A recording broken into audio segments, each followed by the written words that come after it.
everyone. So I want to take a time today to talk about VOT or voice onset time. To begin, what is VOT? VOT is one of the variables that is often used in phonetics and phonology, and it deals with plosive stops. So plosive stops are those, for example, like the P or the B, the T or the D, or the G and the K in English, the P, B, T, D, G, K sounds. And VOT is usually defined as the time between the consonant burst and the voicing onset, in this case of the vowel. So what is defined as the consonant burst is that of the, for example, in the word time, the T sound, the T, T. So that would be counted as the consonant burst. And the voicing onset would be when we start saying I in time. So the time lapse between the T and the I in time is noted as the VOT, or the voice onset time. The reason why VOT is very important in linguistics is because it helps us distinguish consonants with the same place of articulation. So consonants with the same place of articulation, especially in this case of the plosive stops, are, for example, the P and the B, where they are only contrastive in whether they're voiced or not. In the same manner, the T and the D and the G and the K are also in need of this distinction, which is why we use VOT. There are three types of VOT: the inaspirated, the aspirated, and the voiced. The inaspirated is also sometimes called the tenuis, and the aspirated, the positive, with a positive VOT, and the voiced with a negative VOT. What is categorized as a negative VOT is when the start of the voicing occurs before the release closure. If it occurs after the release closure, it is counted as a positive VOT.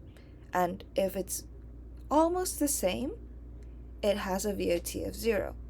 I will now show you some examples to further illustrate this point. So let's look at the word team in English.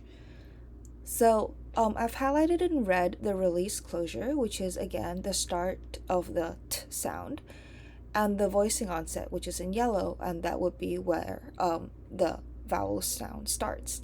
So everything towards the right of the voicing onset, the yellow dot there, the area you see with a lot of, noise in the spectrogram, that is the E and the A and the M, the vowel section.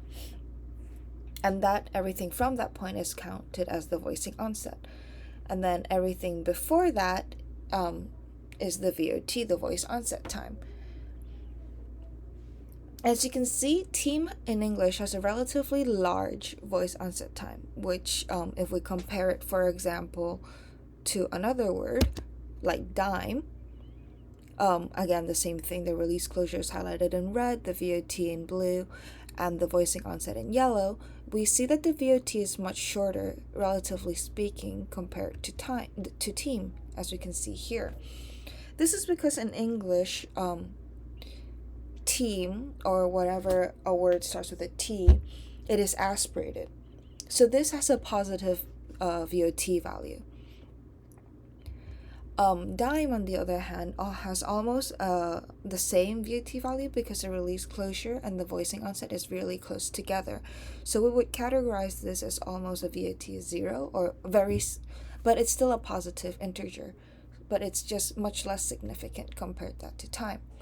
On the other hand, in Spanish, for example, there is a negative VOT, which is inexistent in English. An example, for example, is dedo, as we can see here. Compared to the other two, we see that the release closure and the voicing onset almost occupy the same point, whereas the VOT precedes that of the release closure and the voicing onset.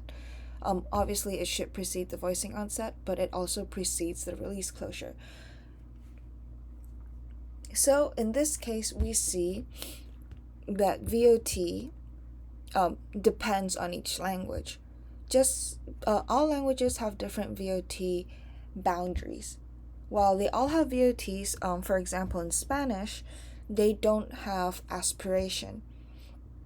And in English, there is no negative VOT. So the boundaries per language can differ, but each language has almost a same amount of VOT duration. So, in other words, all of the aspirated sounds in English will always have a positive VOT that is much longer than that of the voiced ones.